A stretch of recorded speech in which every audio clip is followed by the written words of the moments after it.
I'm UT Extension, Trousdale County 4-H agent Jason Evans, and I'm here today to talk about, since we're all inside from the quarantine of the coronavirus, is projects that we can do with our 4-Hers to help get ready and to continue to do things when we don't have a lot to do outside. One of the things we can do is we can start our garden projects, and so a lot of the 4-Hers enter things in the fair or even have their own gardens at home. And so what I've got is we've started our tomato plants already. And so we started them in a seed starter like this right here under a grow light in our basement. And so today we've been taking our plants out of our out of our starter and putting them in some cups so they've got more room to grow. And so I've got my son Owen, who's a 4-Her. He's going to help us plant a couple of these today. One of the things is he's doing that, you want to make sure that you label your cups. So we have red tomatoes and yellow tomatoes, and so you can see them, we've got them labeled with the Y for the yellow ones and the red ones with an R. And so we've got just basic potting soil that we're using, just basic potting mix.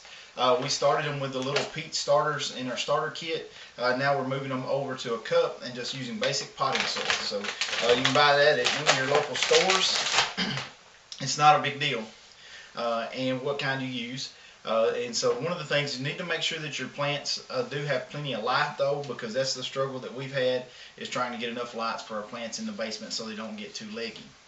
Remember that a lot of our summertime vegetables, tomatoes, peppers, squash, cucumbers, a lot of those things don't need to be planted until after our last frost date, which is typically in this area April the 15th. So just remember, tax day is the last average frost.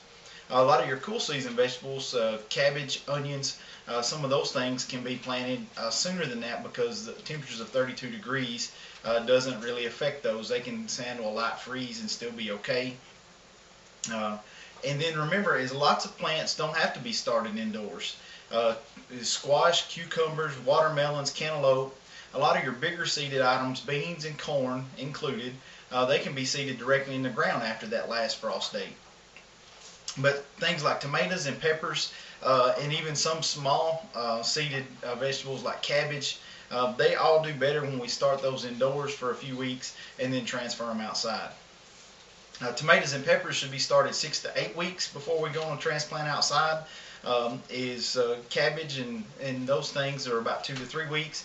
And then some of your larger seeded things you can start indoors, but they should only be started 2 to 3 weeks before you plant inside. If you have more questions about gardening, we have lots of extension publications just like this one. This is a garden and planting publication. You can look at our Trousdale County UT Extension website, or you can follow us on Facebook for more posts just like this. Thank you.